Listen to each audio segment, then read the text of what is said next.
네, 안녕하세요. 이현우입니다. 제사해결연구소 대표 맡고 있고요. 이현우 교수 경제포럼 채널도 운영하고 있습니다. 최근 올라가는 정도가 2021년 그때 수준을 넘고 있다. 당시 최고점에서 한때 22년 하반기에 좀 떨어졌었잖아요. 보통 서울 기준으로 한 30% 정도 내외 떨어졌다 이렇게 했는데 그거 다 회복하고 그 이상으로 지금 치솟고 있다. 그것도 강남에서 시작했는데 이것이 이제 점점 더 확산이 되어서 한강벨트 넘어서 이제 아예 좀 서울 외곽 그리고 또 수도권 쪽으로 불길이 번지는 것이 아닌가 이렇게 좀 보고 있습니다. 일단 첫 번째가 민주당 학습 효과인 것 같아요. 노무현 대통령 시절 그리고 또 문재인 대통령 시절에 집값에 관련해서는 당시 한 3배 정도 이렇게 올랐어요. 서울 기준으로 볼 때. 그러니까 이번에도 다시 또 오르지 않을까. 그렇게 되는 이유는 민주당 정권인 경우에 정부가 여러 가지 지출을 적극적으로 한다든가 이런 것 때문에 그렇잖아요. 어쨌든 그게 첫 번째고, 두 번째는 실제 이재명 대통령이 취임한 이후에 앞으로 재정 지출을 많이 하겠다든가 또 그거 이외에도 여러 가지 경기 부양하려고 하는 정책을 쓸 텐데 그러다 보면 또 집값이 오르지 않을까 이렇게 생각하는 터에 더군다나 이재명 대통령이 이제 후보 시절에 내놓은 부동산 정책이라고 하는 것이 세금으로 집값을 잡지 않겠다 이렇게 해버린 거예요. 사실 정책이 없는 거죠. 어떻게 보면 문재인 정부 때는 그래도 종합부동산세도 강화하고 이렇게 했는데 윤석열 정부 시절에 좀 세금을 많이 낮췄어요. 그런 상태인데 최소한 원상 회복이라도 시켜야 되는데 그것도 안 하겠다 이렇게 하고 있는 상태고, 그리고 굳이 하겠다는 것이 이제 공급 대책해서 사기 신도시를 건설할 거야 아니면 250만 채 정도 추가로 건설할 거야 이렇게 유세 시절에 공약집에 나오지는 않고 이제 말씀하신 적이 있었는데 그게 실제 실현 가능성이 있겠냐는 거예요. 실현 가능성이 없으니까 이제 공급은 제대로 되지 않을 텐데 세금으로 잡지 않으면 뭘로 잡지 이렇게 사람들이 생각하는 거죠. 그러니까 첫 번째는 학습 효과인데 두 번째는 실질적으로 보니까 그렇게 되겠네 이렇게 된 거고요. 또 이제 경기가 이제 나쁘다 보니까 이번에 추경도 30조 5천억 원 정도 그렇게 해서 이제 통과되면 다음 달부터 실제 돈이 이제 풀려 나갈 텐데, 돈이 풀려 나가면 예외 없이 마치 지난 2020년에 그때도 이제 재정 지출이 엄청나게 많이 풀렸잖아요. 그렇게 풀리면서 실제 그게 결과적으로는 또 부동산으로 또 이제 주식시장으로 돈이 흘러가지 않겠느냐. 그러니까 실제 지금 주식시장도 굉장히 화랑인 상태인데 또 부동산 시장도 굉장히 가격이 좀 올라가는 측면이 있다 하는 거고, 또 네 번째는 한국은행마저도 이제 기준금리를 낮추고 있잖아요. 그것도 이제 경기와 맞물려 있는 건데 경기가 굉장히 어렵다 이렇게 해버리니까 이제 기준금리를 2.75%였는데 2.5%로 또 낮추었어요.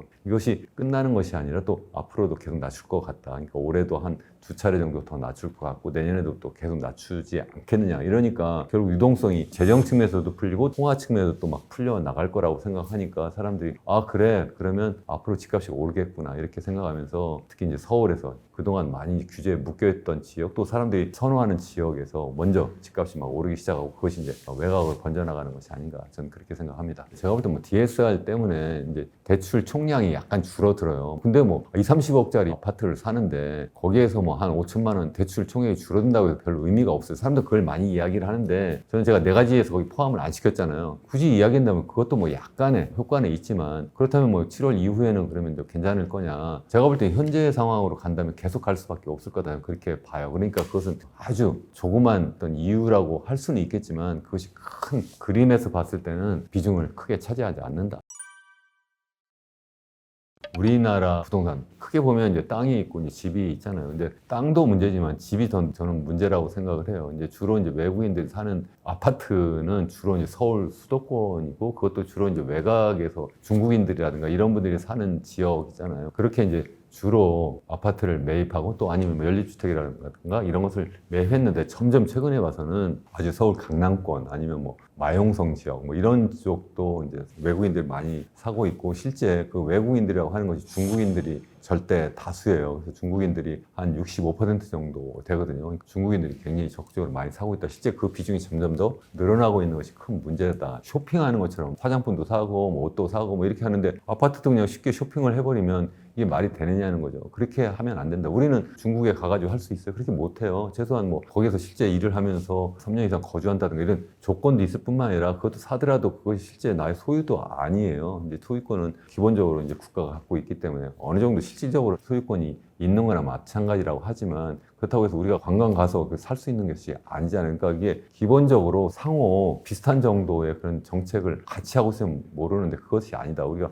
미국이나 아니면 뭐 캐나다 이런 데는 우리가 가서 또 쉽게 살 수가 있는데 반대로 저쪽에서도 쉽게 살 수 있다. 이건 뭐 우리가 충분히 납득이 된다는 거죠. 근데 중국 같은 경우는 그렇지 않기 때문에 특히 더 문제고, 더더군다나 이제 중국은 우리 인구로 볼 때도 한 14억 정도 되고 또 경제 성장 속도도 굉장히 빠르고 그렇기 때문에 실제 전 세계가 가지고 이렇게 부동산 가격을 띄우는 전력이 많이 있어요. 호주에서 그랬고 캐나다에서 그렇고 이런 나라들이 다 지금 중국인들이 아파트를 사는 거에 대해서는 아예 아주 엄격한 제재를 하고 있어요. 지금 뭐 캐나다 예를 들자면 2022년 1월부터 시작해가지고 아예 외국인들이 집을 구매하는 것은 규제를 해버렸어요. 아예 못 사도록 만들어 버렸어요. 싱가포르 같은 경우에는 전체 주택 중에 공공주택이 한 80%고 민영주택만 한 20%인데, 공공주택은 아예 외국인이 살 수 없고 민영주택만 20% 있는데, 그것도 이제 구매를 할 때에 취득세를 무려 60%를 내요. 그러니까 쉽게 이야기하면 10억짜리, 우리식으로 하면 10억짜리 아파트를 구매하면 6억을 취득세를 내는 거예요. 그러니까 굉장히 어려운 거죠, 사기가. 그렇게 해주된다는 거죠. 우리도 마찬가지로 적어도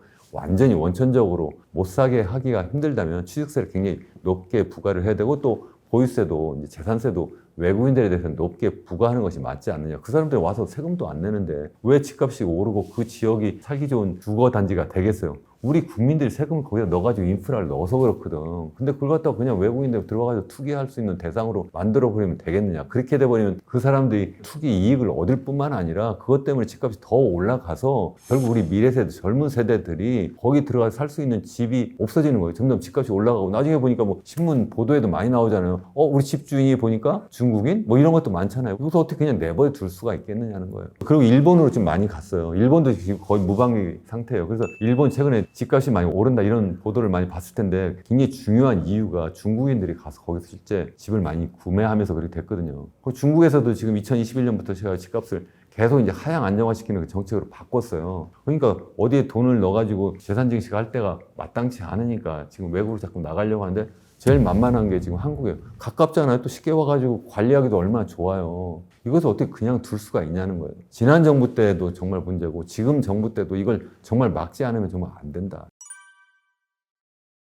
문재인 정부 때 종합부동산세까지 만들면서 1가구 1주택은 괜찮고 그 이상은 중과하겠다 이렇게 해버린 거예요. 그러니까 지방에 한 10채하고 지금 뭐 서울 한 채하고 생각하면 집값이 비슷한데, 지방에 많이 갖고 있으면 그러면은 중과를 하고, 그렇지 않고 서울에 똘똘한 한 채 갖고 있으면 세금도 많이 부과하지 않으니까 재산세 조금만 내면 되니까, 실제 재산세가 이 OECD 평균보다 굉장히 낮아요. 우리나라가 주택 가격 대비로 볼 때 미국에 비하면 낮아도 엄청나게 낮고 OECD 평균 비해서도 굉장히 낮아요. 그런 상태니까 이게 뭐 한 채만 갖고 있으면 그래도 세금을 많이 부과하지 않으니까 내가 그냥 보유하면서 그거 가지고 내가 재산 증식을 할 수 있겠네 이렇게 생각을 하는 거고, 지방은 내가 많이 갖고 있으면 안 되니까 지방 값은 떨어지고 서울은 집값이 이제 올라가는 거고, 더군다나 이게 한 채라고 하지만 사실은 일시적으로 두 채 갖고 있는 경우가 있잖아요. 이게 1년 안에 이 집을 팔기만 하면 1가구 1주택이다 이렇게 인정을 한 적이 있었는데, 지금은 3년으로 늘려놨어요, 이걸. 그러니까 3년 동안 얼마나 갭투기 하기가 쉬워요. 내가 한 채를 갖고 있다가 이걸 갖다가 내가 부모님한테 물려받은 정도가 아니라 내가 한 채를 또 사. 지금 같은 데 얼마나 좋아요. 내가 강남에 집에 한 채 있는데,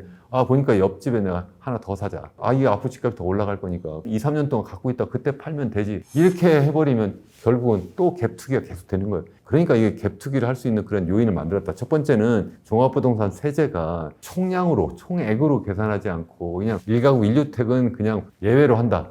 이거 겉으로 보면 언뜻 보면 그럴듯 하잖아요. 근데 악마는 항상 디테일에 있다고, 실제 속을 들여다보면 그렇지 않다는 거예요. 그렇게 하지 말고 제가 계속 말씀드리는 거 뭐냐면, 아예 1가구가 몇 채를 갖고 있든지 간에 전체 총액으로 계산해서 누진적으로 계산하면 되는 거고, 그것도 재산세 비율을 기왕이면은 OECD 평균까지라도 좀 단계적으로 끌어올리자는 게 제 주장이에요. 그렇게만 하면 어떻게 이런 현상이 나타나겠어요? 어떻게 서울만 집값이 올라가고 지방이 이렇게 떨어질 수가 있겠어요? 이렇게 되면서 결국은 서울 특별 시민과 나머지 어떻게 보면 중하층 그러한 국민들만 남아있는 거예요. 이게 결국 서울공화국이 되는 거고 강남공화국이 되는 거예요. 어떻게 이렇게 내버려 둘 수가 있는 거예요. 저는 부동산 이야기만 나면 너무 걱정스러워가지고, 우리 미래 세대가 왜 결혼 안 하고 아이를 못 낳는 거예요. 왜 그래요? 하늘을 나는 새나 여우가 자기 무슨 둥지가 있고 자기가 사는 동굴이 있어야지만 새끼를 낳는 거 아니에요? 근데 들어가서 살 집이 없는데 어떻게 젊은이가 결혼해서 아이를 낳을 수 있냐는 거예요. 그러면서 왜 젊은이도 결혼 안 하고 아이를 안 낳아? 이렇게 계속 비난할 수 있어요? 전부 다 기성세대가 다 그렇게 만들어 놓고 정말 나쁜 사람들 아니에요?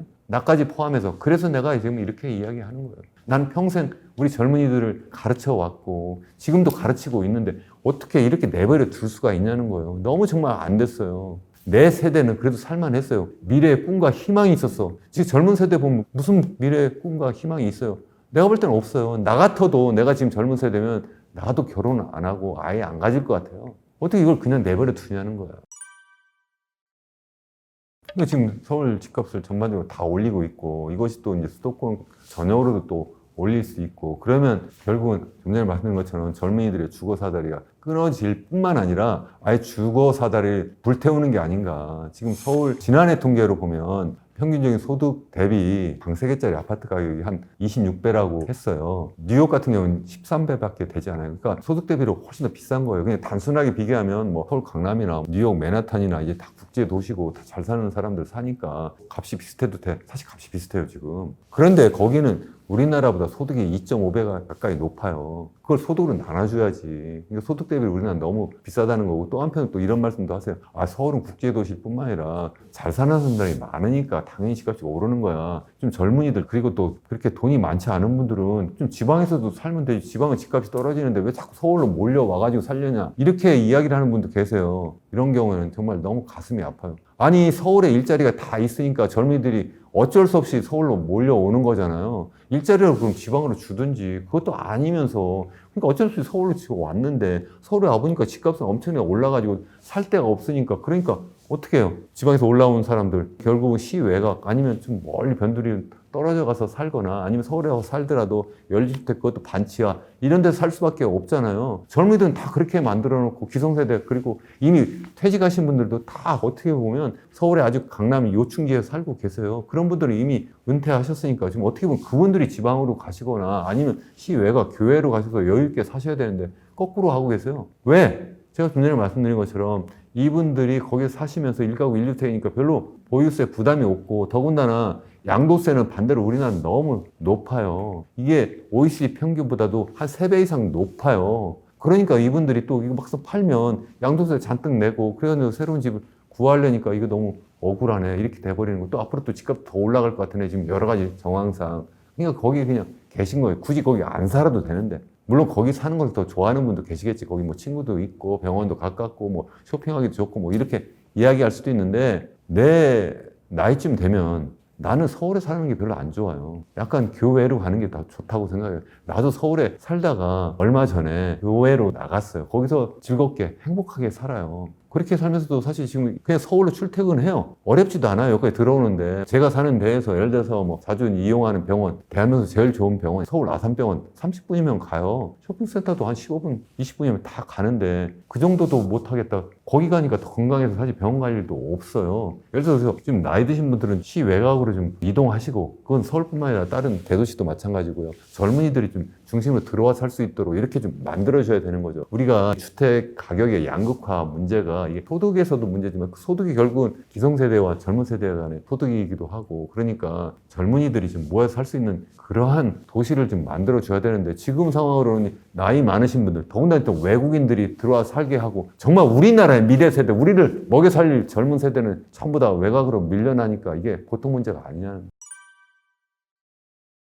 지금 제가 말씀드렸잖아. 그 4가지 이유를 말씀드렸는데 그 요인 때문에 집값이 오를 거라고 사람들이 믿고 그러니까 지금 집값이 시외곽으로 계속 서울시 외곽으로도 번져나가고 있잖아요. 그럼 어떻게 하면 잡느냐. 제가 볼 때 첫 번째는 세금을 개편하면 돼요. 세제를. 이재명 대통령이 후보 시절에 지난번 정부 때도 뭐 세금 가지고 집값을 잡으랬더니 못 잡았다. 그러니까 공급으로 잡겠다. 이렇게 얘기를 하잖아요. 세금으로 못 잡은 것이 아니라 세금의 내용이 잘못돼서 그런 거예요. 너무 재산세는 낮추어 놓고 반대로 양도세는 너무 높여놓으니까 사람들이 도대체 이 집을 팔 수 없게 만들어 테러를 열어놓지 않고 반대로 거기에 가만히 주저앉아 있으면 별 부담이 없으니까 그런 거거든. 반대로 해야 된다는 거예요. 재산세율은 높이고 그리고 거래세율은 낮춰주면 된다. 특히 양도소득세는 낮춰주면 그러면 당연히 사람들이 그렇게 똘똘한 한 채 그래가지고 거기에서 계속 앉아있으면서 거기에서 내가 살려고 하지도 않을 거고 그래서 공급이라고 하는 것은 새 집만 공급이 아니라 기존 주택이 시장에 매물로 나오는 것도 공급이잖아요.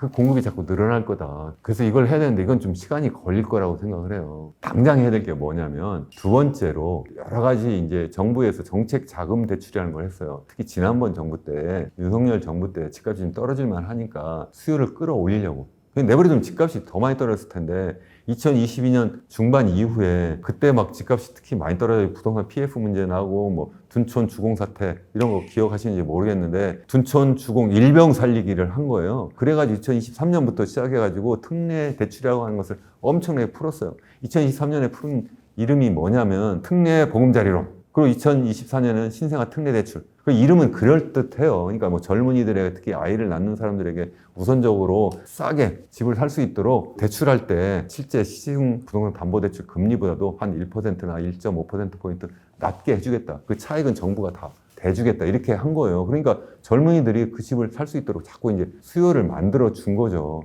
그렇게 하면서 다시 집값이 슬금슬금 올라오기 시작을 한 거죠. 그런 상태다 이제 새롭게 이제 정부가 바뀌는 그런 상황에서 돈이 더 많이 풀리기도 하고 세금으로 잡지 않겠다 이러니까 사람들이 더 이제 달려붙고 있다 이렇게 말씀을 드리는 거예요. 그래서 특례 대출을 당장 멈추면 돼요. 특히 그때가 시작을 한 게 2022년 집값이 막 떨어질 때였잖아요. 그때 막 인플레 걱정도 하고 그래서 전 세계적으로 기준금리를 막 높일 때요. 한국은행도 그때 기준금리를 막 높이고 있으니까 그러니까 사람들이 돈 빌렸던 그것이 이제 원리금 갚는 것이 너무 힘들어지니까 집값이 이제 떨어지기 시작한 거예요. 다시 말씀드리면 갖고 있던 주택에 매물이 많이 나오기 시작한 거거든. 매물을 그걸 갖다 억지로 수요를 만들어 가지고 걷어들이는 방식으로 해버린 거예요. 그래서 제가 아까 말씀드린 것처럼 지난번 정부가 민심을 잃었다. 그런 상태가 되었는데 지금 그걸 내버려 둔다? 집값이 막 올라가고 있는데 왜 내버려둬요? 그걸 당장에 못하도록 만들어야지. 아, 그럼 젊은 사람은 어떻게 집 사라는 거냐? 싱가포르처럼 해라. 아예 우선적으로 분양할 뿐만 아니라 그것도 공공주택을 보조금을 줘요. 젊은이들 특히 생애 최초 주택을 구입하는 사람들이거나 아니면은 아예 아이를 출산하는 사람들 그것도 한 명, 두 명, 세 명에 따라서 달라요. 이런 젊은이들에 대해서는 우선적으로 분양하고 또 주택 분양하는 가격을 할인해줘요. 이런 식으로 보조금을 주거든. 우리는 그게 아니야. 그냥 아예 민영주택을 갖다가 그냥 구입하도록 하고 또 이미 엄청나게 높아진 그 주택을 구입하는데 10억, 20억짜리 집을 사는데 최소한 절반 이상을 대출을 받아야 되니까 얼마나 됩니까? 이게 10억이면 5억이고 20억이면 10억을 대출을 받아야 되는데 그걸 하기가 힘들으니까 그러니까 아, 그래 알았어. 그러면 내가 대출 금리를 좀 깎아줄게. 정부가 그렇게 한 거잖아요. 그걸 갖다가 지금 계속 하고 있으면서 중산층을 위하고 서민을 위한다고 할 수 있냐는 거예요. 그렇게 하면 안 된다는 거예요. 그걸 하지 말아라. 세 번째는 어떻게 되냐. 아까 말씀드린 것처럼 결국은 외국인들이 들어와가지고 집값을 또 띄울 공산이 굉장히 커지고 있으니까 실제 그렇게 하고 있어요. 최근에 국토교통부 통계에 의하면 전체 주택 거래량 중에 1%는 외국인 거예요. 1%는 굉장히 많은 거예요. 전체 지금 외국인이 보유하고 있는 주택 수가 한 10만 채 되고요. 한 7만 5천 채 정도는 다 서울 수도권이에요. 그 중에서도 이제 서울 강남으로 자꾸 더 몰려오고 있어요. 이걸 어떻게 그냥 내버릴 거냐. 지금 집값이 계속 더 뜬다고 하면 더 몰려올 거 아닙니까? 중국인들이 우리보다 부자가 훨씬 많아요. 더군다나 뭐 계속 정부가 부동산 가격을 계속 누르고 있으니까 아 그러면 딴 데 가서 해봐야 돼. 중국인이 자꾸 한국으로 자꾸 몰려오면 어떡할 거냐는 거죠. 크게 세 가지 제가 이렇게 말씀드리는 거예요. 그것만 하면 되는데 그 중에서도 우선 당장 특례 대출만이라도 좀 하지 말아라. 그러면 우선적으로 불을 끄고 그 다음에 이제 두 가지는 이제 법으로 좀 하면 좋겠다. 부동산 세제를 바꾸고 그리고 외국인들이 들어와서 주택을 구입할 수 없도록 아니면 아주 높은 세율을 부과하는 방식으로 좀 해야 되겠다. OECD 국가 평균처럼만 해줘 보세요. 세제를 싱가포르만 보면 돼요. 사실은 거기는 하는데 여기는 못한다? 그건 말이 안 되죠. 거기가 사회주의 국가입니까? 전 세계에서 자본주의 시장 경제 시스템이 첫 번째 아니면 두 번째로 제일 높게 발달한 나라예요. 그런데도 하는데 주택 가지고 그거 가지고 투기하면 안 된다. 이건 삶의 터전이지 투기의 대상이 아니다. 정부가 정치인들이 그렇게 생각을 하고 그걸 계속 일관성 있게 유지해왔기 때문에 가능하거든요. 그것을 그동안 계속 정권이 바뀌었는데도 말로는 국민을 위하고 중산층을 위하고 서민을 위한다고 했지만 내용으로 보면 계속 그분들을 힘들게 만든 거 아닙니까? 이걸 좀 바꿔달라. 저는 정말 이 자리에서 우리 정치인들, 기획재정부, 건설교통부, 그리고 금융위원회 이분들이 사실 이걸 다 하는 거예요.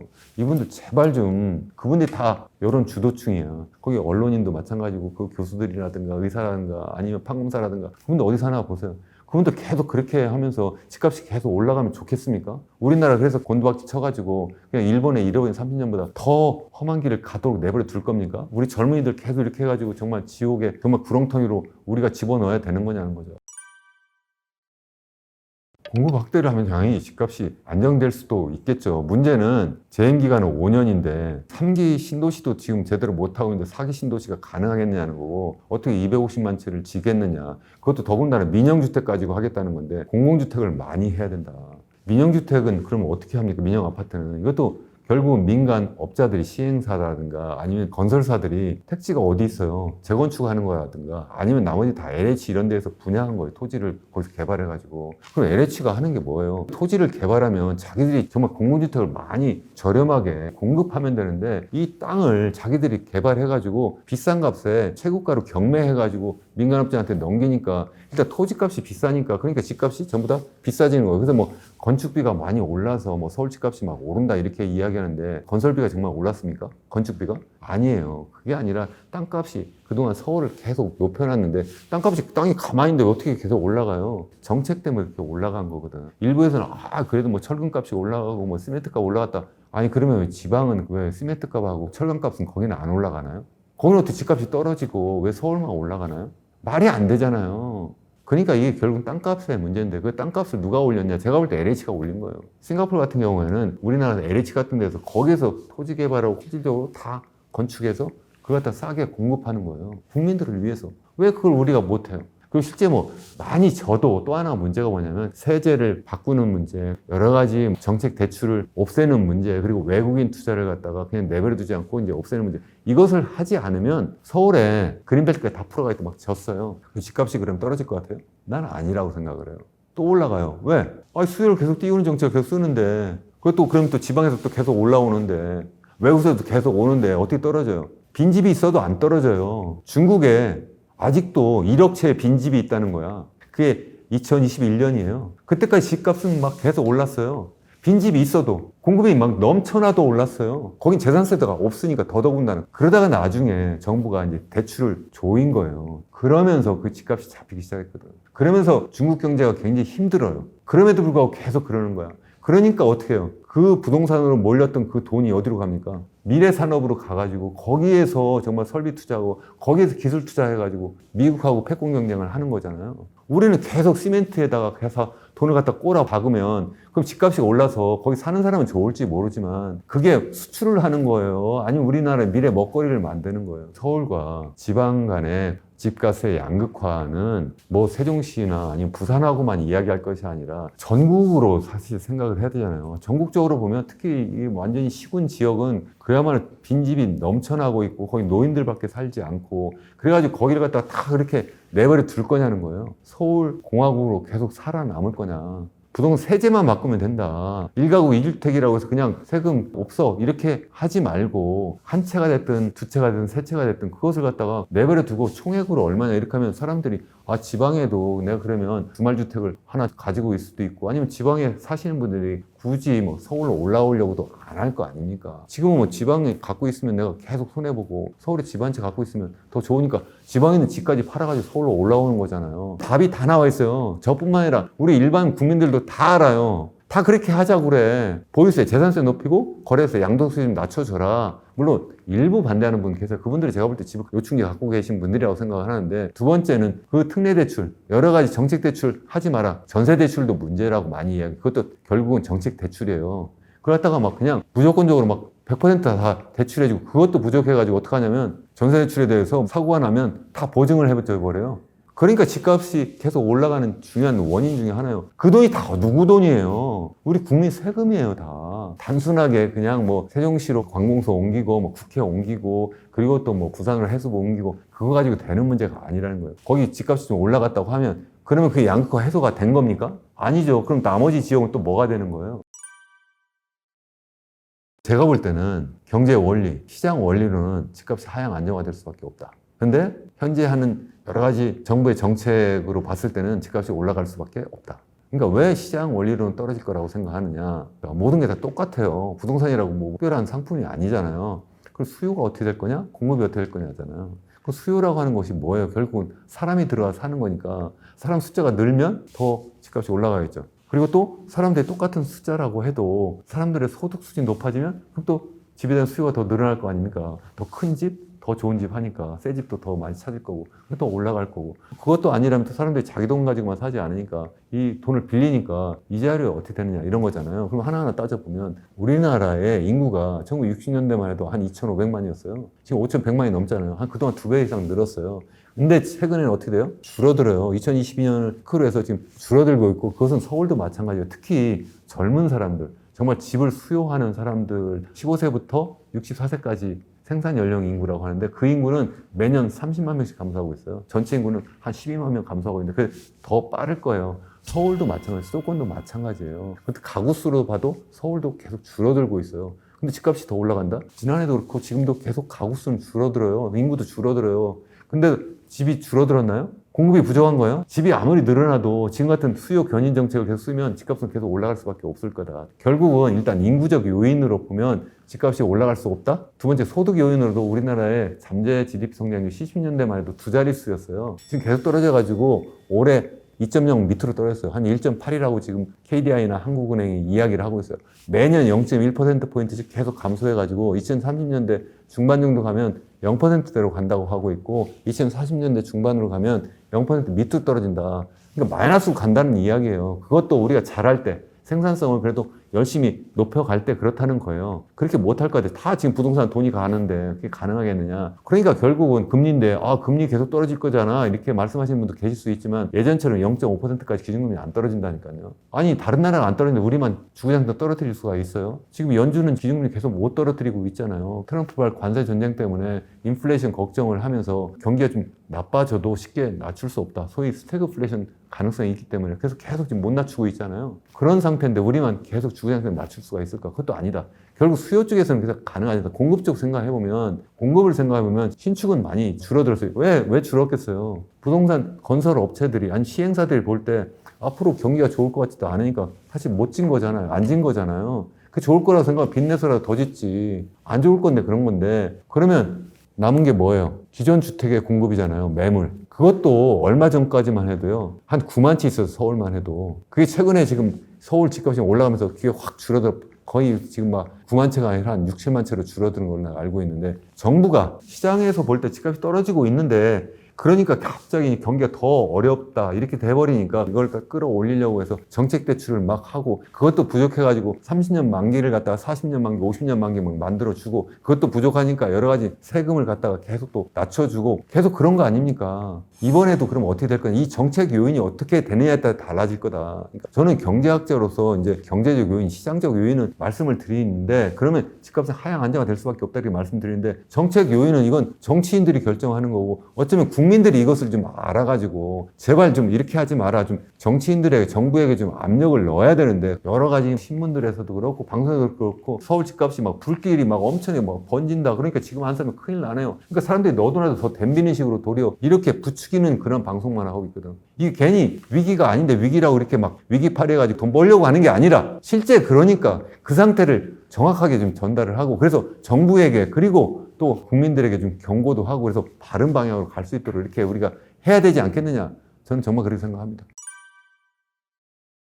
한국 경제는 저는 위기다 이렇게 생각을 하고요. 그 위기도 그냥 위기가 아니라 정말 절대적인 위기고 우리가 그동안 한 번도 경험하지 않은 위기다. 저는 그렇게 생각합니다. 일부에서는 우리 위기가 지금 IMF 그때 겪었던 위기다. 이렇게 생각하는 분도 계신데 아니면 그렇게 될까 걱정이다. 이렇게 말씀하시는데 저는 그런 위기와는 비교가 안 된다. 이렇게 생각을 합니다. 그 이유는 뭐냐면 우리나라의 그 성장률이 지금 계속해서 감소하고 있기 때문에 그래요. 그러니까 1970년대만 해도 우리나라의 연평균 경제 성장률이 실질 GDP 성장률이 두 자릿수였어요. 한 10%에서 15% 사이 이렇게 되었거든요. 그런데 이게 계속 추락하는 거예요. 물론 거기에 비즈니스 사이클이 있죠. 중간에 97년, 98년 때 IMF 위기도 있었고 또 2008년, 9년 글로벌 금융위기도 있었고 2020년 코로나 위기도 있었죠. 그런 위기도 있었고 그거 말고도 또 아주 좀 작은 경기 침체도 종종 있었는데 그런 것과 상관없이 이제 평균적으로 보면 우리나라의 GDP 성장률이 이렇게 추락을 해요. 이렇게가 아니라 이렇게 추락을 해요. 아주 급격하게 얼마나 급격하게 추락하냐면 아까 10%대라고 그랬잖아요. 그래서 지난해까지만 해도 한 2%대로 추락했다 이렇게 보고 있어요. 그걸 우리가 뭐라고 하냐면 잠재 GDP 성장률이라고 해요. 그러니까 이게 왔다 갔다 하는데 그 평균이 쉽게 얘기하면 잠재 GDP 성장률이고 그건 다른 것이 아니라 우리나라가 갖고 있는 자원과 기술을 가지고 인플레를 유발하지 않고 최대한 생산할 수 있는 생산량이 얼마나 실질적으로 증가했느냐. 그게 바로 실질 GDP 성장률인데 잠재 GDP 성장률이라고 한다. 이렇게 말씀드려요. 그러니까 매년 이렇게 등락이 있지만 장기적으로 볼 때 이제 평균적인 수준 이렇게 이해를 하면 가장 쉬울 것 같아요. 이게 계속 이제 추락했다는 건데 이게 여기서 끝나는 것이 아니라 지금 더 추락해서 올해는 1.8이라고 이야기를 하고 있고 한국은행이 지난해 2번 우리나라의 잠재 GDP 성장률을 전망을 했는데 30년대 중반 정도 되면 이게 1% 밑, 그러니까 0%대로 떨어지고 40년대 중반 정도 되면 아예 0% 밑으로 떨어질 겁니다. 이렇게 이야기를 했어요. 12월에도 이제 비슷한 전망을 했는데, 그러니까 하나는 이제 7월에 했었고, 두 번째는 12월에 했고, 이제 저자들도 달라요. 연구자들 다르긴 한데, 두 번째 그 연구자의 논문을 올해부터는 이제 1.8% 떨어졌는데, 이게 거의 매년 한 0.1%포인트씩 계속 감소해서 앞으로 5년 뒤에는 이게 1.3으로 떨어진다고 이야기를 하고 있어요. 계속 떨어져요. 그리고 또 KDI도 최근에 지난 5월에 우리나라의 잠재 GDP 성장률을 전망했는데 한국은행과 거의 비슷해요. 두 기관마다 약간의 차이지만 기본적으로 추락한다 하는 게 맞고 그 이유가 뭐냐 이렇게 들여다보면 바로 우리나라가 인구 고령화가 너무 빠르기 때문에 그렇다 하는 거예요. 인구가 고령화된다는 게 뭐예요? 결국은 일할 수 있는 사람은 자꾸 줄어들고 부양해야 될 사람은 자꾸 늘어나는 거예요. 그러니까 당연히 한 나라의 GDP라고 하는 것은 그 나라가 갖고 있는 자원이라고 말씀드렸잖아요. 자원은 노동력, 그리고 자본, 그리고 천연자원, 그리고 기술인데 그 나라의 노동력이 급감하고 있으니까 그게 어떻게 가능하겠냐. 특히 이제 젊은 인구가 이제 급감하니까 이게 우리나라의 GDP 성장률을 상승시키는 것이 아니라 도리어 끌어내릴 수밖에 없다. 그러면 그것을 어떻게든 살려나가야 된다. 살려나가려면 결국 자본을 축적하거나 아니면 기술 수준을 높여야 되는데 그게 제가 계속해서 말씀드리지만 우리나라는 잘 안 되고 있다. 왜? 글로 가야 될 돈이 다 어디로 가요? 다 부동산 쪽으로 간다. 다 시멘트 쌓는 대로 다 돈이 가는 거예요. 이게 웃을 일이 아니라 우리나라는 전체 GDP에서 투자가 차지하는 비중이 한 30% 정도 되는데 근데 그 중에 절반이 다 부동산 투자예요. 건설 투자. 한 14%, 15% 정도예요. GDP 대비로 보면. 이거는 OECD 국가 중에 단연코 1위예요. 그렇게 되는 나라 없어요, 아예. 다 10% 밑이지. 너무 지나치게 돈이 글로 몰려 있어서 그래서 결국은 설비 투자가 안 되니까 자본 축적이 안 되고 또 그러니까 또 R&D 투자가 안 돼가지고 기술 수준도 높아지지 않는다. 그래서 KDI 같은 경우에는 이런 식으로 계속 이제 생산성 증가가 제대로 증가가 되지 않으면 40년대 중반이 아니라 40년대 초반이면 0% 밑으로 떨어질 거다 이렇게 보고 있어요. 그래봤자 15년밖에 안 남았잖아요. 그리고 또 사실 이 속도로 한다면 30년대 초반이면 앞으로 5년 뒤면 1% 밑으로 떨어질 수도 있어요. 굉장히 빠르게. 이재명 정부 지금 막 출범한 딱 5년이잖아요. 그 기간 동안에 계속 떨어지는데 현재 목표는 3%예요. 과연 가능하겠느냐 이제 그렇게 생각하는 거고 가능한다면 결국 다시 또 뭐 부동산 살리기 막 건설 투자 쪽으로 막 돈을 몰아넣어가지고 잠깐 마치 죽어가는 사람에게 몰핀 주사 딱 놔주면 잠깐 반짝 하잖아요. 그런 식으로 될 수 있는데 그게 장기적으로는 안 좋다는 말씀이에요. 그러니까 제가 말이 길어졌는데 우리나라는 이게 계속 추락하니까 인간으로 말하면 굉장히 빠르게 늙어가고 있는 데다가 거기다 당뇨병이 걸렸고 거기에다가 계속 이제 근본적인 치료를 안 하니까 고혈압에다가 고콜레스테롤에다가 여러 개 막 합병증이에요. 그런데 막상 이제 병원에 가니까 의사를 만나니까 기껏 하는 게 아직도 쓰러지지 않았네요 하면서 잠깐 누워 계서 몰핀 주사 딱 준 거야. 그걸 계속 하고 있는 거예요. 지금 그거 아니에요? 그러다 보니까 이게 더 악순환 되고 있다. 그러니까 아까 말씀드린 것처럼 그렇게 계속 돼버리니까 미래 먹거리 투자가 되지 않을 뿐만 아니라 그러면서 계속 부동산 쪽으로 돈이 가버리니까 집값이 계속 올라가 버리니까 그러니까 젊은이들이 들어가서 살 수 있는 집이 없어진 거예요. 예전에는 내가 그냥 대학 졸업하고 직장 가지면 내가 그냥 어쨌든 내 꾸역꾸역 하다 보면 내가 아이 낳고 이렇게 살다가 보면 내 집도 생기고 그러면 내 중산층이 될 수가 있었던 거죠. 지금 그게 이제 불가능한 세상이 돼버린 거예요. 그러다 보니까 젊은이들이 결혼하고 아이를 낳을 수 없는 상황이 되고 그러니까 전 세계에서 가장 출산율이 낮은 거고 그래서 지난해 좀 높아졌다고 해도 0.75명이고 이건 OECD 평균 1.5명의 절반밖에 되지 않는 거고 일본이 전 세계에서 가장 고령화가 많이 진행됐다고 하는데 거기도 1.2명 수준이에요. 지난해 1.15로 떨어졌다고 해서 완전 초비상인데 거기에 비하면 우리나라는 초비상이에요. 그런데도 아무도 그렇게 생각하지도 않아요. 그게 더 위기다 저는.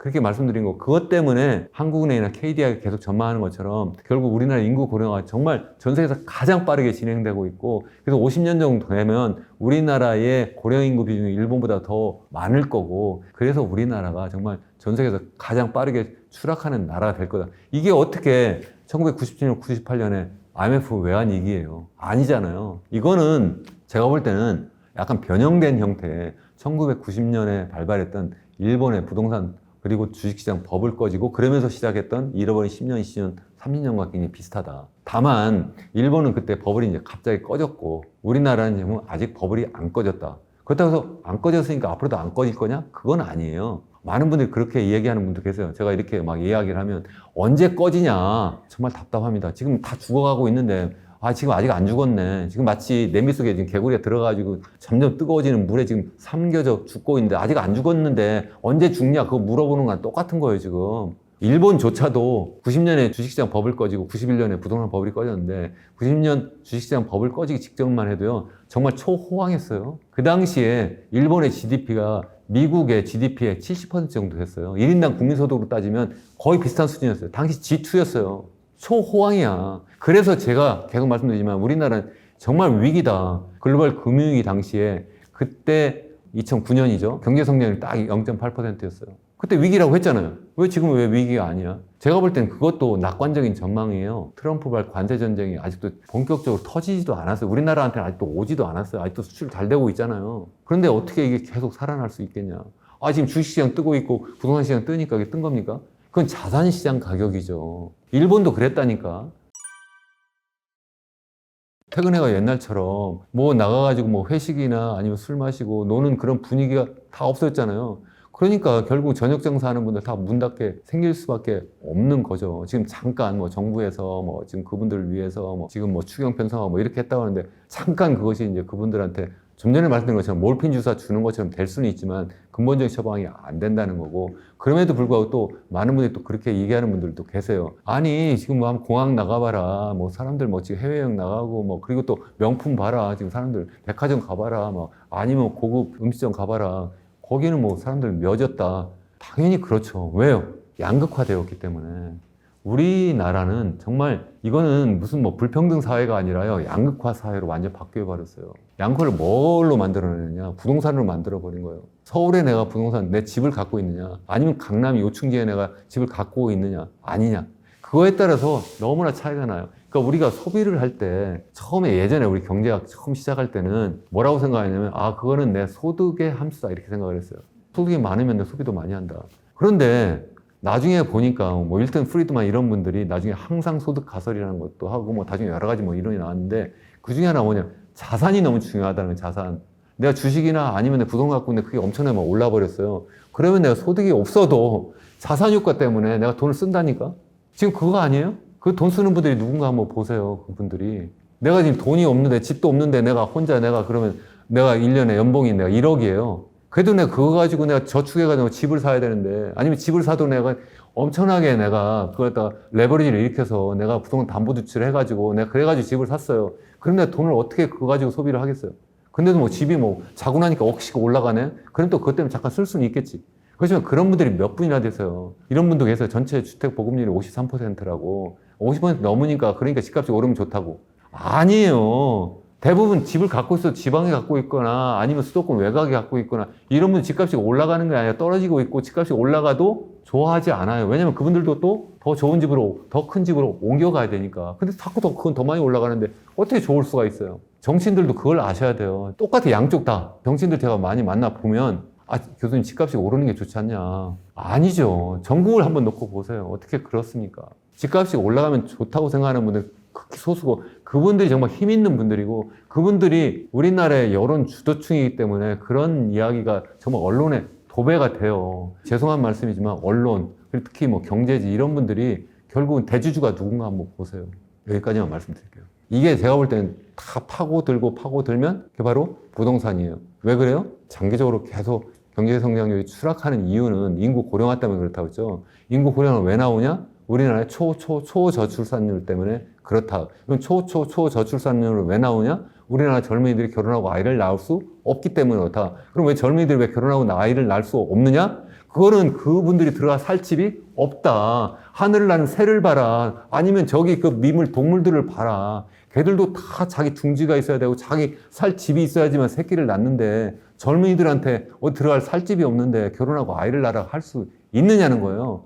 그러니까 결국은 부동산 가격을 띄워서 그렇고 띄우니까 결국 젊은이들이 어쩔 수 없이 빚내서 집을 사는데 그것도 정부가 계속 빚을 막 부추겨가면서 막 정책 대출이라고 하는 이름으로 해서 막 돈을 빌려주니까 그러니까 그것 때문에 들어가 사는데 그 분들도 그걸 갚느라고 허덕거리고 사실 절대 다수의 젊은이들 그것도 못해요. 그나마 그것도 부모님 백 아니면은 소득이 좀 높은 사람들이 그렇게 하죠. 젊은이들한테 그 특례 보금자리론이라든가 신생아 특례 대출도 연봉 뭐 2억 3억까지 다 빌려주면 결국 누가 그걸 빌리겠어요. 돈 많은 사람들이 그걸 하는 거거든. 절대 다수는 그것도 할 수도 없어요. 정말 언감생심이야. 정말 이런 식으로 계속 젊은이들을 내팽개칠 수가 있느냐는 거예요.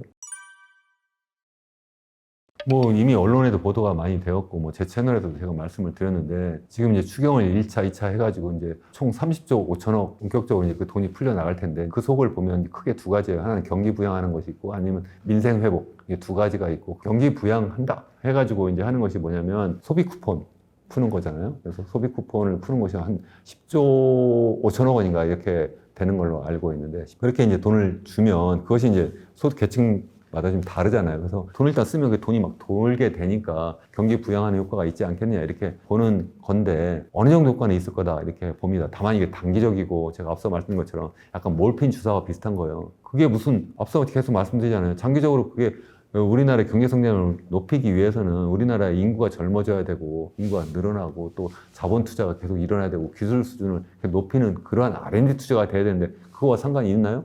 없잖아요. 그래서 잠깐 반짝할 수는 있을 때 이게 우리나라의 장기적인 경제 성장을 높이지 못한다 하는 거고요. 그 다음에 이제 또 한 가지가 뭐가 있냐면 이제 민생 회복해가지고 채무자 있잖아요. 그래서 채무를 한 7년 동안 5천만 원까지 갖고 있는 분들에 대해서는 아예 채무 면제해주겠다 이렇게 또 하고 있잖아요. 그것도 사실 이제 첫 번째 소비 쿠폰하고 두 번째 이게 제일 이제 문제가 많다 이제 많은 분들이 이제 지적을 하고 있는데 그동안 열심히 갚은 사람들 또 뭐가 되는 거예요.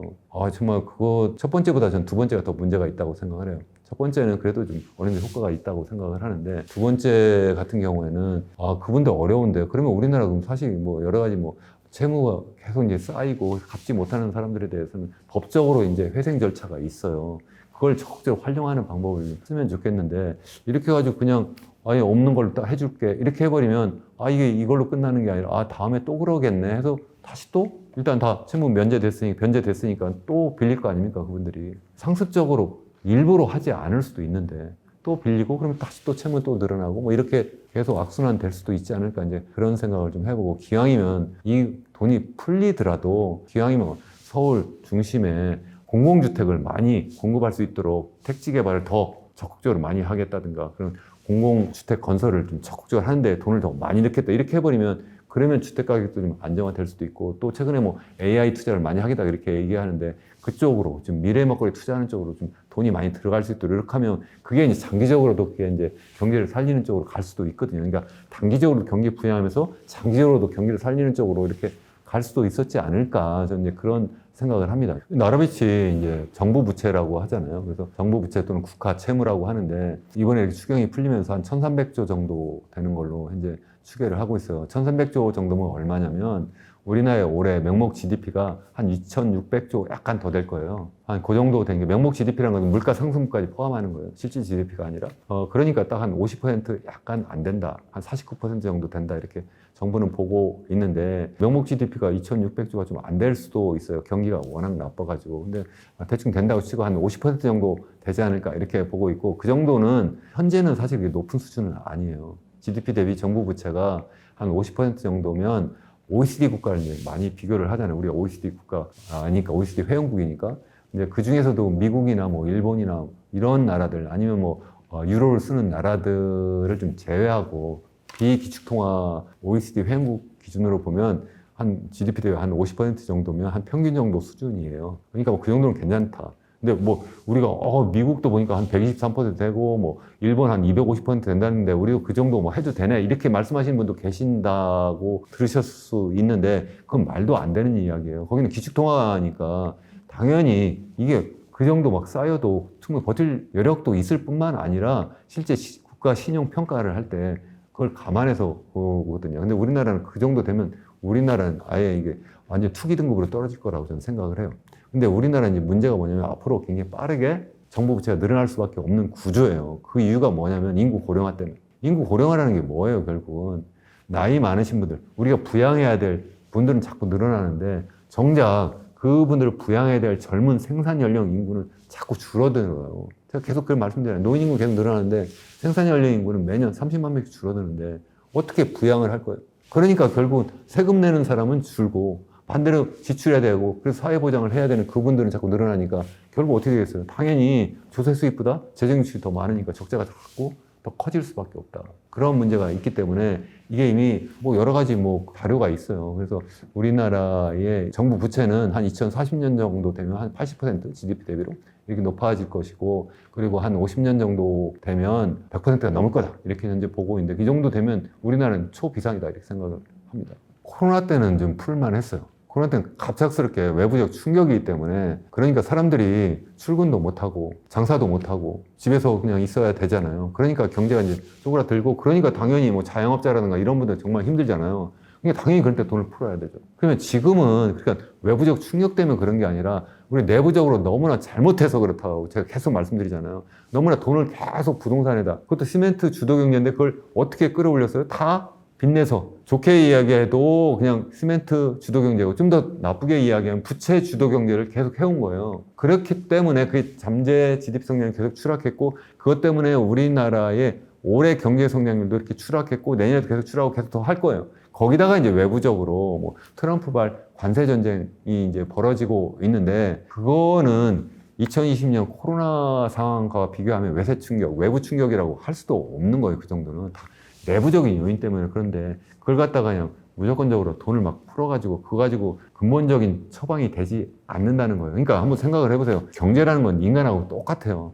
굉장히 비슷한 면이 많아요. 그래서 내가 지금 몸이 굉장히 나빠요. 그러니 몸이 나쁜 것이 이게 내가 지금 교통사고 당하고 아니면 코로나 걸린 거냐는 거예요. 그게 아니라 우리가 지금 너무 빨리 늙어가고 있고 당뇨병 걸렸고 고콜레스테롤, 고혈압이면 거기다가 몰핀 주사 주고 거기 뭐 무슨 수술해요. 그게 아니지. 체질을 바꿔야 된다니까, 그 체질을. 힘들더라도. 그거를 해야 되는데 그걸 안 한다. 아마 지금 우리 정부에서 지금 경제 책임지고 계신 분들 아니면 일반적인 경제 전문가들 제가 이렇게 말씀드리면 무슨 말씀인지 이해하실 겁니다. 아니, 일반 국민도 충분히 이해하시지 않겠어요. 지금 우리나라가 지금 이게 지금 교통사고 당한 거나 아니면 뭐 독감 걸리거나 아니면 코로나 걸린 겁니까?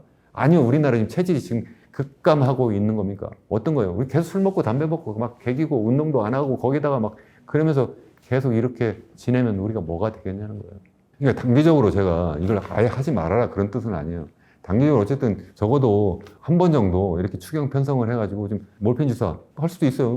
내가 지금 체력이 계속 나빠지고 있어요. 이런 때 지금 너무 급감하면 그것도 문제니까 앞으로 이제 구조조정을 해야 되는데 내 이제 체력을 이제 강화시키는데 그래도 우선 몰핀 주사 한번 맞고 할 수는 있잖아요.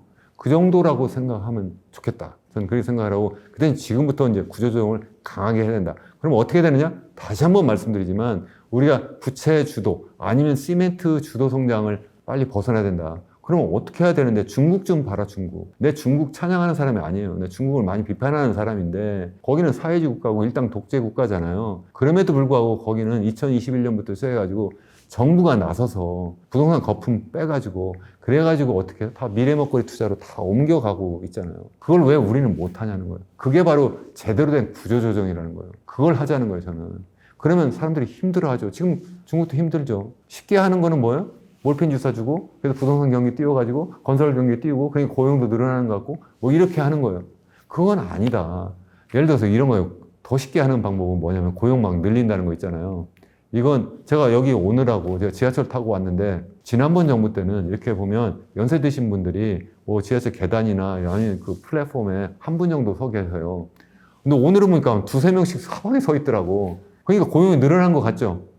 고용이 늘어나니까 그게 경기가 좋아진 거예요? 그분들은 아무런 추가적인 생산성을 높이지도 않아요. 그런 식으로 경기를 운영하면 안 된다. 단기적으로 그분들 당연히 뭐 일자리 드리는 건 좋은데 그러니까 이거 가지고 충분하다. 이건 아니라는 거예요. 그렇게 하면 안 된다는 거예요. IMF 당시의 위기와는 전혀 종류가 다르다. 그 당시에는 우리나라가 나가도 굉장히 잘 나갔어요. 인간으로 말하면 30대? 40대? 이렇게 젊은 인구였어요. 실제 우리나라에 지금 65세 이상 인구가 한 20%인데 그 당시에 우리나라는 제 기억에 한 10%가 안 됐어요. 한 7, 8%예요. 굉장히 젊은 인구예요. 그러니까 그때는 쓰러져도 번쩍 일어날 수가 있었던 거예요. 그리고 그때는 왜 쓰러졌냐 그러면 그때는 젊었는데 그야말로 과욕을 부려가지고 엄청나게 막 과로하고 여기저기 막 투자도 많이 하고 뭐 이랬잖아요. 일도 많이 하고 투자도 많이 하고. 그래서 문어발 투자라는 얘기도 나온 거예요. 그러다가 이제 푹 쓰러진 거예요. 근데 그 당시에 이제 내부적으로 그런 문제가 있었고 문어발 투자도 하고 막 과욕 부리다가 막 여기저기 막 이렇게 했는데 더군다나 이제 돈도 이제 필요하니까 투자금이 필요하니까 외국에서 돈을 빌려오는데 단기적으로 돈을 많이 빌려왔어요. 그러다가 이제 동남아에서 막 이제 그 외환위기 막 벌어지고 그런데 보니까 거기도 비슷한 상황이고 여기도 비슷한 상황인 거예요. 거기도 보니까 막 과욕 부려가지고 그 뭐 태국 같은 경우 거기도 뭐 부동산 투자를 엄청나게 했었어요. 그렇게 하다 톡 쓰러졌거든. 그런데 보니까 한국도 괜히 비슷하네 해가지고 우리나라에 들어왔던 그 투자금이 그 당시에는 우리 지금처럼 뭐 주식 투자거나 이런 것이 아니라 다 그냥 은행이 이렇게 빌려오는 식으로 이제 돈이 들어왔는데 그걸 갚지 못하는 상황이 된 거예요. 1년 만기가 돌아오면 단기로 빌려왔으니까 돈을 더 이상 롤오버 이걸 더 이제 연장을 안 해주니까 갚아야 되는데 갚지 못하는 상황이 돼버린 거예요. 우리나라 갖고 있었던 외환 보유고가 자꾸 이제 줄어들고 그러다 보니까 아이고 큰일 났네 해가지고 이제 IMF에 찾아가지고 구제금융을 받으면서 우리가 외환위기 체제에 들어간 거예요. 지금은 외환 보유고로 따지면 우리가 4천억 달러가 넘어요. 근데 너무 늙었다. 너무 늙어가지고 지금 우리나라는 스스로 지금 무너지고 있다. 그 당시에는 인간으로 말하면 갑자기 그냥 교통사고 당했다라고 봐도 되는 거예요. 갑자기 과욕 부리다가 갑자기 혈압이 확 올라가서 확 쓰러진 거예요. 실제 그 당시에 그거를 갖다가 제가 책도 하나 출판한 적이 있었는데 그 당시에 우리나라가 당한 상황은 인간으로 말하면 중풍 걸려서 쓰러졌다. 뇌졸중이라고 하죠, 요새는. 뇌졸중.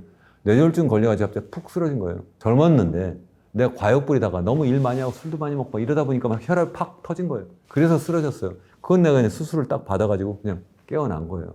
그래서 정상적인 생활을 한 거지.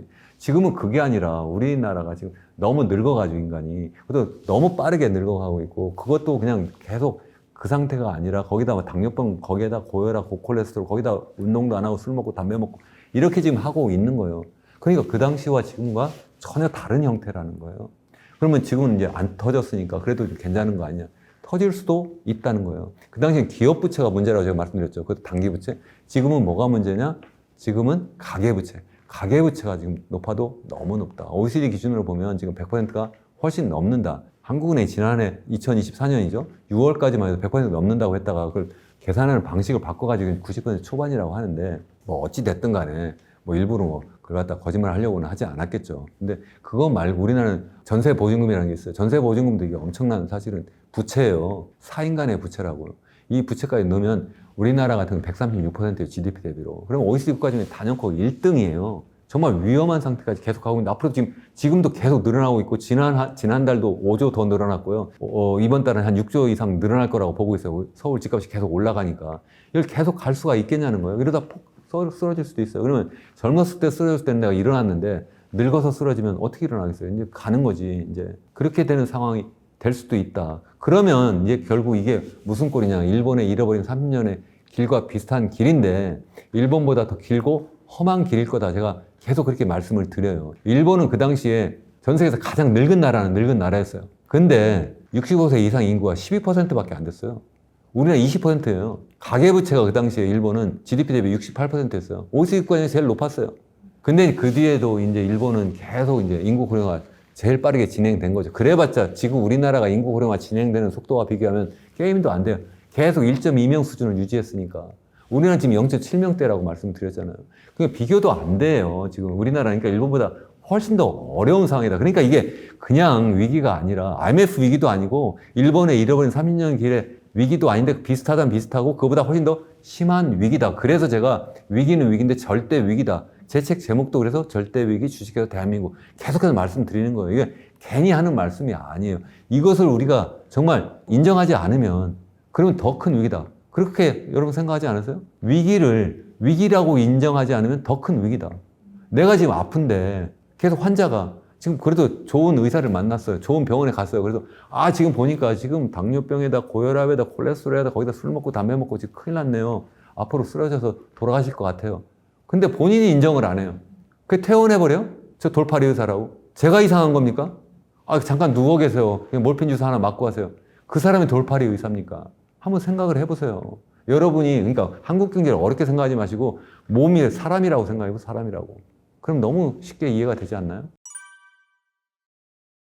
그 당시에도 직전까지 거의 지표나 신호가 없었어요. 갑자기 꺼져요. 그러니까 우리나라도 갑자기 꺼질 수 있다고 생각을 하고요. 사실 또 2008년 글로벌 금융위기 때도 사실 거의 갑자기 꺼졌어요. 이제 금리가 좀 높은 상황에서 이제 그걸 갚지 못하는 상황이 되니까 서로 갖고 있던 이제 집을 내놓고 이러면서 그게 추락하는 거거든요. 그렇게 이제 갑자기 온다, 위기는. 그렇게 말씀을 좀 드리고 싶고, 다만 좀 더 길게 보면 일본 같은 경우에는 이제 1985년 그 유명한 플라자 협정이라는 게 있었잖아요. 그래서 일본이 미국과 함께 G2였어요. 제일 잘 나갔어요. 그러니까 미국 입장에서 생각하면 일본이 너무 미운 거예요. 그래서 제가 지금 많이 내가 키워줬는데, 그러니까 2차 세계대전에서 뭐 져가지고 완전히 내가 묵사발을 내놨다가, 그래도 지금 보니까 이 공산권하고 내가 지금 이렇게 좀 이데올로기 전쟁을 해야 되니까 쟤를 살려야 되겠다 해서 실제 바로 살리기 시작을 했어요. 살리기 시작했다 이제 1950년도에 한국전쟁까지 터지고 그러니까 완전히 거기 갖다 군수 병창기지를 만들면서 일본이 완전히 종전 상태 이상으로 더 이제 다 산업이 살아났죠. 이렇게 살아나면서 일본이 이제 막 미국 시장으로 막 이제 공략을 하는 거예요.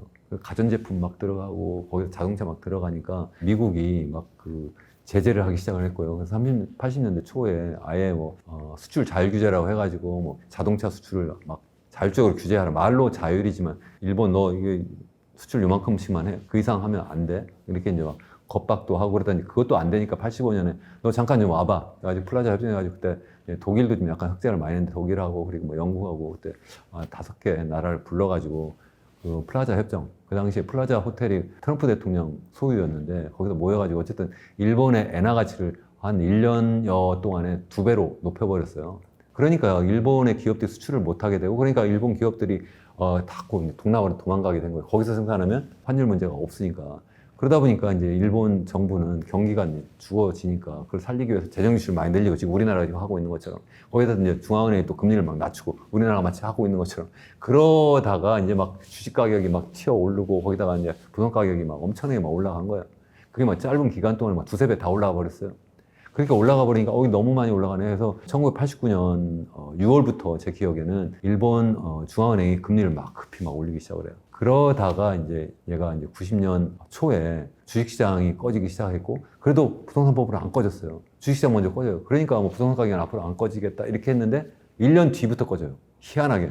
더 늦어요, 반응이. 주식시장이 항상 더 반응이 빠르고 이 부동산 시장이 더 반응이 늦어요. 근데 어떤 게 더 그럼 충격이 크냐? 부동산이 훨씬 더 충격이 더 크고 자체적으로 자기도 많이 떨어질 뿐만 아니라 동경 같은 경우 다 2분의 1, 3분의 1로 다 떨어졌을 뿐만 아니라 부동산 가격이 떨어지는 것이 실물 경제에도 훨씬 더 심각한 영향을 줘요. 거기에 이제 담보대출이 엄청나게 많이 걸려 있을 거 아니에요. 똑같아요, 지금하고, 우리하고. 아니, 더, 우리보다 약하지.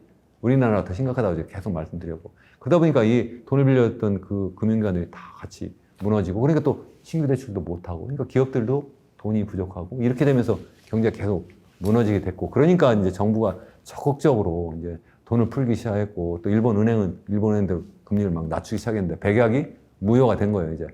그때부터는 이제 인구 고령화까지 막 진행되고 있고, 그러다 보니까 경제가 살아나지 못하고 있는 거고, 그러면서 이 정부의 국가부채, 정부 부채만 계속 높아져가지고, 이제는 이게 250%까지 올라간 거예요. 그런 상태로 우리도 갈 수가 있다는 거고, 어쩌면 더 심각한 상황으로 갈 수밖에 없다. 그 이유는 제가 계속해서 말씀드리지만, 일본은 당시에 미국하고 비교하면 G2였고, GDP 규모로도 거의 한 70% 수준이었을 뿐만 아니라, 1인당 GDP로는 일본이 미국보다 살짝 더 높은 적도 있었어요.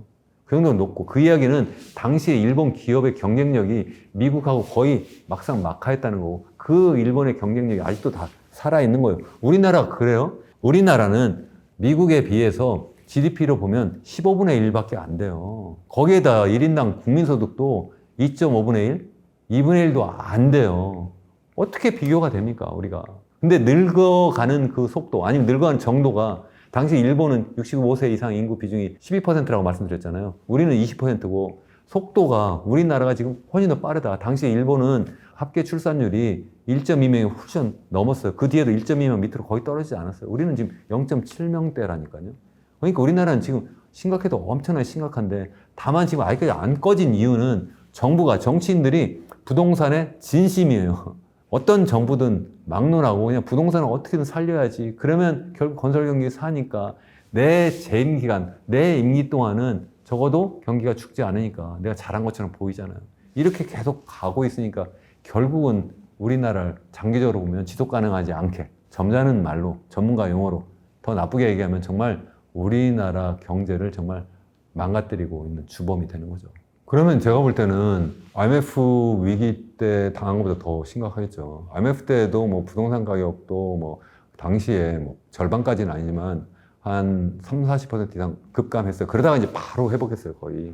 서울 같은 경우에도. 근데 이번에는 훨씬 더 많이 떨어질 수 있고 회복을 못 할 거다. 첫 번째, 그렇게 생각을 해요. 주식은 상대적으로도 빨리 회복될 수도 있을 거라고 생각하고, 다만 좀 전에 말씀드린 것처럼 학습 효과가 있어가지고, 아, 이런 경우에 그럼 돈 열심히 풀면 또 단기적으로 살아날 수 있으니까 또 잠깐 또 땜빵을 할 수도 있을 거라고 생각을 하는데, 장기적으로는 그 더 중병을 걸리게 하는 거고, 그게 바로 일본이 계속 잃어버린 10년으로 막을 수도 있었는데 20년, 30년 간 중요한 이유가 계속 부채를 더 키워 나갔다는 거고, 저금리를 너무 오랫동안 계속 방치해 놓은 상태라는 거고, 거기에다가 인구 고령화가 계속 진행된 건데, 계속 우리나라 같은 경우는 더군다나 그 상황이 더 나쁘기 때문에 실제 정책적으로 그런 것을 쓸 수 있는 여력도 별로 없어요. 그러면 다시 집값 떠오면 젊은이 또 결혼 못 하니까 아이도 못 낳고, 차라리 잘 됐다.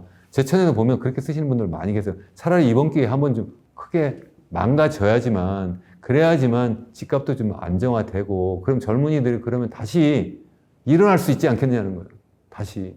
그러면 결혼하고 아이도 낳을 수 있지 않겠냐. 그럼 다시 또 젊어질 수도 있지 않겠냐. 사실 젊어질 수는 없을 거예요. 우리 결국은 늙어가는데 적어도 그 속도라도 좀 늦추면 우리가 적응할 수는 있잖아요, 거기에. 근데 일부는 뭐 그렇게 얘기하는 분도 계세요. 아, 그래도 우리는 적응을 하면 된다. 그러니까 많은 분들이 인구 고령화 대책을 내놔라 이러면 이 출산율을 높이는 건 이야기를 안 해요. 그거는 그냥 아예 주어진 거라고 생각하고, 아, 이건 뭐 어쩔 수 없어요. 그래놓고 기껏 이야기하는 게 뭐냐면, 어떻게 하든지 경제활동 참가율을 높이자. 그러니까 여성 인력이 이제 아직도 많이 지금 뭐 집에서 뭐 결혼하면 그냥 뭐 가사 일을 하거나 이런 분도 계시니까 계속 일을 계속 할 수 있도록 한다. 그것 좋아요. 뭐 나쁘지 않아요. 또 하나는 뭐 나이 드신 분도 계속 일자리를 계속 드리자. 이것도 좋아요. 다만 이 두 가지가 그냥 무조건적으로 많이 늘어난다고 해가지고 경제를 살리지는 못해요. 내가 최근에 아시아개발은행 ADB 컨설팅 보고서를 하나 제출한 게 있는데, 거기에서 한 것이 딱 그거예요. 인구 고령화 진행될 때, 전 세계적으로 볼 때, 이때 이 인구 고령화가 경제 성장을 계속 갉아먹는데, 이걸 갖다 덜 갉아먹게 할 수 있는 방법이 뭐냐. 첫 번째는 여성 인력 계속 더 경제활동 참가시키는 거죠. 다만 그래도 경제적인 효과가, 그러니까 통계적으로 별로 유의미하지 않아요. 다만 여러 가지 조건이 만족이 된다면 어느 정도 될 거라고 생각해요. 다만 두 번째, 인구 고령화와 관련해서 이제 노인 인구가 더 늘어날 테니까 그분들 더 많이 참가하게 하자. 이건 제가 볼 때는 별로 그렇게 크게 경제 성장률을 높이지는 못할 거라고 생각해요. 도리어 생산성을 전반적으로 낮출 거예요. 지금 뭐 많이 일자리 창출한다고 해가지고 여러분 뭐 지하철 타시면 여러분 다 느끼실 거예요. 뭐 플랫폼이나 아니면 뭐 여기 계단에 그 연세 많으신 분들이 하루 종일 서 계세요. 그냥 그분들이 무슨 뭐 그것 때문에 추가적으로 우리나라의 GDP가 늘어날 거예요. 아니면 추가적으로 무슨 생산성이 높아지나요? 아니잖아요. 그런 방식으로는 절대 경제 성장률이 높아지지 않는다. 이렇게 전 생각을 하고, 세 번째 많이 말씀하시는 것이 외국인 노동력을 많이 이제 들여오자 이렇게 이야기하는데, 이것도 저는 제가 볼 때는 하책 중에 하책이에요. 무슨 말씀이냐면, 실질적으로 그걸 많이 데려온 나라가 어디냐면 유럽 국가들이에요. 유럽은 많이 외국인 노동력 들어왔죠. 거기는 그러면 0%대에서 벗어났어요? 아니죠. 거기도 인구 고령화 많이 진행됐고, 거기도 일본하고 비슷한 꼴이에요. 다만 뭐가 다르냐? 일본은 갑자기 버블이 꺼졌고 거기는 안 꺼지고 계속 추락하고 있는 거죠. 마치 우리나라가 추락하고 있는 것처럼. 거기 0%대예요. 우리가 지금 유럽 꼴을 지금 따라가고 있는데, 그래서 외국인 노동자 계속 받아들이자. 그것도 무슨 노동자예요, 그게? 정말 두뇌를 받아들이나요? 아니죠. 우리나라 손발을 받아들이는 거예요. 무슨 말씀이냐면 고숙련 노동자가 아니라 정말 계절 노동자, 저숙련 노동자 받아들여가지고 건설을 하는 데라든가 아니면 농사 짓는 데 가서 일하도록 이렇게 만들어 놓고, 나머지 우리 젊은이들은 뭔 일해요? 나가가지고 결국 택배하거나 아니면 뭐 어디 가서 편의점 가서 아르바이트를 하고 있으니 이게 말이나 되냐고요. 그리고 나머지 또 진짜 두뇌는 다 어디 가요? 다 지금 도망가고 있어요. 아세요? 지금 뭐 미국으로 가고 있고 아니면 중국으로 가고 있고 우리나라 두뇌는 나가고 반대로 그냥 그 저급한 그런 저숙련 노동자는 많이 신흥국에서 받아들이면 그게 과연 우리나라를 정말 살리는 길이냐는 거죠. 그게 바로 유럽이에요, 유럽이. 유럽이 딱 그래서 유럽의 두뇌가 다 미국으로 갔고요. 그리고 그러한 외국인 노동자들, 육체 노동자들이 다 지금 유럽으로 들어가가지고 그래가지고 경제도 망가뜨릴 뿐만 아니라 그래가지고 유럽의 정치, 사회적인 상황이 굉장히 혼란스럽게 돼버린 거예요. 그걸 우리나라가 지금 하는 게 그게 과연 저출산 고령화 대책이냐는 거예요. 그게 아니라는 거예요. 첫 번째 근본적인 대책은 출산율을 높여야 된다. 제가 계속 말씀을 드립니다. 이게 그냥 땜빵식으로 그냥 조금 해도 될 게 아니에요. 잠깐 뭐 무슨 뭐 특례 보금자리로 아니면 신생아 특례 대출해가지고 젊은이들한테 뭐 아이 낳으면 돈 좀 줄게 뭐 그거 가지고 집 사. 이렇게 해도 되는 게 아니에요. 정말 일자리 문제, 그리고 주거 문제, 그리고 또 교육비 문제, 그리고 여성 입장에서 생각하면 일과 가정을 어떻게 양립시킬 것인가. 이런 문제를 종합적으로 다뤄야 된다. 그래서 제가 인구부를 만들어야 된다. 그리고 기왕이면 뭐 여성가족부를 없앤다고 할 때 그걸 여성을 인구로 바꿔서 인구가족부를 좀 만들어서 거기서 총체적으로 이 문제를 다 다뤄야 된다. 그래서 정말 이 젊은이들이 결혼하고 아이를 낳을 수 있는 그러한 일자리 문제, 주거 문제, 그리고 이 정말 교육 문제, 사교육 문제까지 다 포함해서 거기에다가 이제 마지막 일과 가정의 양립 문제, 이걸 종합적으로 다루는 그런 기구를 만들고, 그리고 또 고령화된 그 분들을 어떻게 우리가 처우 개선을 할 거냐, 또 외국인 노동력 어떻게 받아들일 거냐, 또 여성 인력을 어떻게 일자리 정말 적극적으로 생산성을 높이는 방향으로 참가시킬 거냐, 이런 것을 해야 된다는 거죠. 이것을 좀 하면 좋겠는데 지난번 정부는 한다고 못하고 이번 정부도 아예 한다는 이야기도 없어요. 그게 정말 안타까워요. 지난해 총선할 때는 양쪽에서 다 한다고 그랬어요. 어떻게 1년 만에 이렇게 정권이 바뀌고 나니까 인구부 하겠다는 말이 쏙 들어갔는지 그것도 정말 아쉽습니다. 우리나라 전반적으로 다 나쁜데 우리나라 전체적으로 다 인구가 고령화돼서 나이 드신 분 많고 그 속에 보면 나이 드신 분이 계시고 장년층도 계시고 청년층도 계시고 유소년도 있을 거 아니에요. 다 사람마다 다른데 한 가지 공통점은 다 어려울 거다 하는 게 첫 번째예요. 그래서 이제 다만 이제 그러면 각각 어떻게 해야 될 거냐. 제가 볼 때는 나이 드신 분은 이게 다만 시스템, 제도가 좀 갖춰져야 되는데 기왕이면 도심에서 좀 기왕이면 교회로 좀 옮겨가는 것이 더 삶의 여유도 있으면서 재정적으로도 또 그게 더 윤택한 생활을 할 수 있지 않을까. 집값이 막 올라갈 때 이런 때 좀 그걸 좀 처분하거나 해서 기왕이면 뭐 시골로 가시라는 게 아니고요. 제 생각에 뭐 교회로 뭐 서울이나 아니면 뭐 대도시 계시면 약간 교회로 가서 기왕이면 흙을 밟으면서 거기서 좀 자연과 어우러지는 그리고 지역 주민과 어우러지는 그러한 어떤 커뮤니티를 만들면서 살 수 있도록 하면 좋겠다. 그걸 사실은 국가도 좀 그런 시스템을 만들어 줘야 된다고 생각하는데 그게 부동산 정책이 있고 또 그러한 커뮤니티를 만드는 것도 굉장히 중요해요. 단순하게 뭐 그냥 수도만 뭐 세종시로 옮기고 뭐 단순하게 뭐 해수부만 부산을 옮겨서 되는 것이 아니다. 이렇게 말씀을 드리고 싶고 청장년층도 마찬가지로 앞으로 계속 어려워질 거기 때문에 그 노년 생활을 미리부터 준비를 잘해야 된다. 근데 그걸 갖다가 우리나라는 너무 쉽게 생각을 하는 거예요. 전체 자산을 다 어디다 몰빵하냐면 우리나라 자산에 다 몰빵을 해요. 첫 번째, 우리나라 자산이 전 세계의 자산을 놓고 보면 어느 정도 될 거라고 보세요. 전 세계 GDP로 이제 일단 생각을 해보면 우리나라의 GDP는 전 세계 GDP의 1.7%밖에 안 돼요. 실제 자산으로도 봐도 딱 1.7%예요. 주식이 됐든 아니 부동산이 좀 더 될 수도 있겠네요. 워낙 집값이 많이 떴으니까. 어쨌든 그 정도 수준인데 2%도 안 된다. 근데 우리나라 자산을 그거밖에 안 되는데 내 갖고 있는 자산을 다 우리나라에 넣었어요. 우리나라 만약 계속 인구 고령화되고 계속 추락하면 어떻게 되겠어요? 위험하잖아요. 그래서 그건 좀 곤란하다. 근데 더군다나 그것도 그 중에서도 여러 가지 자산이 있을 수 있잖아요. 주식도 있고 부동산도 있고 예금도 있는데 전부 다 그걸 갖다 부동산, 그것도 집에다 다 몰빵을 했어요. 그것도 부지가 다 돈 빌려서 했어. 그럼 어떻게 됐어요? 거기서 만약 문제가 생기면 나는 그야말로 벼락거지가 되는 거예요. 지금 집을 못 사서 벼락거지라고 하는 분들 많이 계신데 반대로 그게 터지면 진짜 벼락거지가 되고 나는 이생망이 되는 거예요. 그 생활을 할 거냐. 그래서 미리 대비를 잘 하셔야 되는데 그래서 전 세계를 보고 좀 투자를 하면 좋겠다는 한 가지 말씀이고 또 하나는 제가 계속 말씀드리는 것이 미래를 좀 봐라. 미래를 보면 우리나라 인구가 어떻게 변하는지도 보고요. 또 전 세계적으로 보면 지금 완전 디지털 혁명이 정말 일어나고 있잖아요. AI 혁명이 일어나고 있잖아요. 이 혁명이 일어나는데 그 혁명이 또 한국이 아니라 전 세계, 그것도 미국에서 일어나고 있으니까 거기에 가서 투자하는 게 난 좋겠다 이렇게 생각을 하는 사람이에요. 일정 부분은 사실은 그렇게 해외에, 그것도 미국 같은 데 투자를 하고 또 기왕이면 그것도 미래에 새로운 가치를 만드는 그 기업을 찾아서 거기에 내 자산을 집어넣고 거기에서 내가 내 자산을 자꾸 불려나가는 것이 그게 바로 나의 노후 대비도 되지 않을까 그렇게 생각을 합니다. 그래서 기업뿐만 아니라 또 사실은 자산은 요새 많이 또 하나 얘기되는 것이 디지털 자산도 있잖아요. 디지털 자산도 이게 피할 수 없는 대세예요. 이거는 우리 인류사를 보면 제가 예전에 쓴 책, 예정된 미래에 보면 4가지 뉴 노멀 하면서 제일 첫 번째 말씀드린 게 정말 우리가 지금 디지털 혁명을 하고 있다 이런 말씀을 제가 드렸는데 그 디지털 혁명이 농업혁명을 거쳐서 산업혁명을 거쳐서 지금 디지털 혁명을 하고 있는데 그러면서 완전 세상이 바뀌고 그러면서 화폐도 계속 바뀌어 왔어요. 농업혁명에서 소위 이야기하는 상품 화폐, 우리 뭐 금화, 은화를 쓰다가 그래서 산업혁명 한 다음에 우리 법정 화폐를 쓰다가 이제 디지털 혁명을 하면 디지털 사회로 넘어가면 디지털 화폐, 크립토 세상이 될 수밖에 없는 거예요.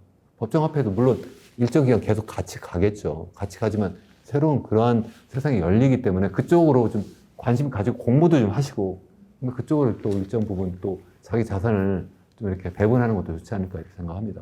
저도 뭐 현금을 좀 많이 갖고 있으면 좋겠다라고 생각하는데 그것이 원하는 계속 아니었고 계속 달러였고 달러 값이 계속 많이 올랐고 근데 앞으로 어떻게 될 거냐는 뭐 여러 가지 좀 요인이 있는데 다만 장기적으로 볼 때는 우리나라의 경제 성장률은 계속 추락하고 인구는 계속 늙어가기 때문에 경쟁력이 떨어지는데 한 나라에 통하는 결국 그 나라의 경쟁력이에요. 제가 볼 때. 근데 미국은 계속 젊은 나라고 GDP 성장률이 지난 70년대 중반 이후에 2.5% 수준에서 변화가 없어요.